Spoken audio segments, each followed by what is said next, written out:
જેતપુર શહેરના કાણકીયા પ્લોટ વિસ્તારમાં જૂની અદાવતનો કરુણ અંત આવ્યો છે। આશરે 12 વર્ષ જૂના સંબંધને લઈને વેરભાર રાખી આરોપીને વાલ્મીકી સમાજના કમલેશ વાઘેલા પર શહેરમાં 5 થી 6 સરીના ઘા ઝીકી હત્યા કરી હોવાનું સામે આવ્યું છે। બનાવ બાદ વિસ્તારમાં ચકચાર મચી ગઈ હતી અને જેતપુર સરકારી હોસ્પિટલ ખાતે વાલ્મીકી સમાજના લોકો મોટી સંખ્યામાં ઉમટી પડ્યા હતા। હાલ આરોપી સામે ગુનો નોંધી વધુ તપાસ શરૂ કરી છે।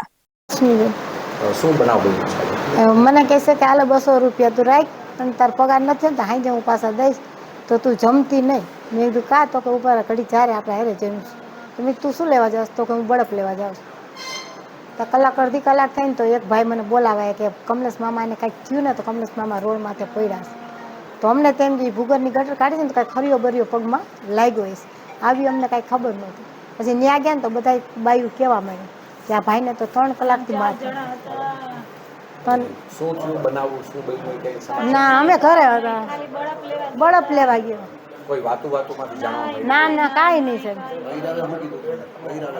ત્યાં બૈરાવે મને એમ કીધું કે બેન તમે આ ક્યાં ખોવાઈ ગયા હતા? તમારા છોકરાને કે મારીને ભાગી એ કે આટલું બધું થયું તમે ક્યાં હતા? મેં તો અમને કાંઈ ખબર, અમને આ ભાઈ બોલાવા આવ્યો ને એટલે અમે આવ્યા તો કે આ છોકરાને આમ હાઈસપ આપવું કરતા હતા ને તોય મેકતા નહોતા કેમ।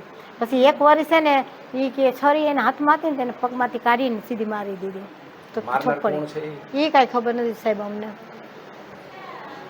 બેન શું તમારું નામ? નીતાબેન। શું બનાવ બન્યું છે? કાંઈ નહીં, ખાલી ઘરેથી બળફ લેવા ગયા હતા।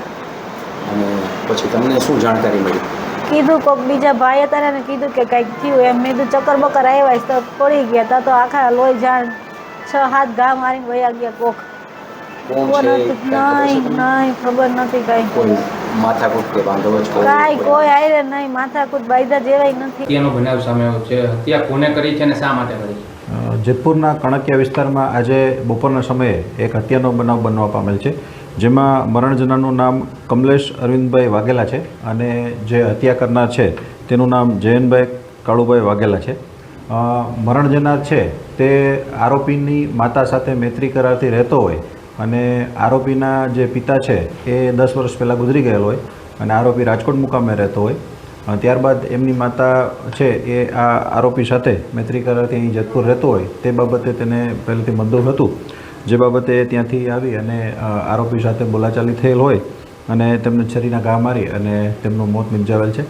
આ બાબતે કમલેશ મરણ જનાર છે એમના ભાઈ કપિલભાઈની વિધિવત ફરિયાદ લઈ અને આરોપીને હસ્તગત કરી લેવામાં આવેલ છે।